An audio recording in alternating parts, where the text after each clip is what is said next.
বাণিজ্য মেলায় গিয়েছিলাম আর সেখানে যেয়ে আমিও কিন্তু নিয়ে নিলাম এই ভাইরাল হচ্ছে যে হেয়ার ব্যান্ডগুলো। অনেক ভিড় ছিল, দোকানে প্রচুর পরিমাণ ক্রাউড ছিল। সো ওরা কিন্তু এখন ব্যাগে এভাবে ভরে ভরে দিয়ে দিচ্ছিল আমাকে। তারপর আমি ব্যাগ ঢেলে দেখেন কয়েকটা কালার ম্যাচ করে করে হচ্ছে নিয়েছি। ফার্স্টে ব্যাগ খুলে দেখছিলাম এক কালার সব দিয়ে রেখে দিয়েছি। দেন আমি হচ্ছে যে অনেক বেছে বেছে নিয়ে আসছি। তারপর ওরা আমাকে বলতেছিল যে আপু এত বেছে নেওয়া যাবে না, আপনি নিলে সবাই নিতে যাবে। দেন আমি আর বাড়াবাড়ি করিনি। তো এখানে 100 টাকায় আজকে কয়টা ব্যান্ড পেলাম চলেন আপনাদেরকে কাউন্ট করে দেখাই।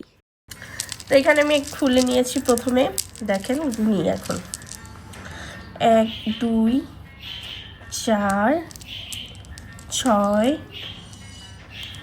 8 10 12 16 18 20 22 23 26 28 29 30 31 32 33 34 35 36 50।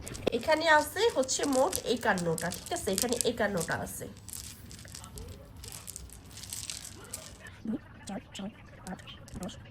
সো এইখানে হয়েছে 101টা, ঠিক আছে? এখন আমরা এটা খুলবো। তো এইখানে আমি পেয়েছি মোট 153টা ব্যান্ড।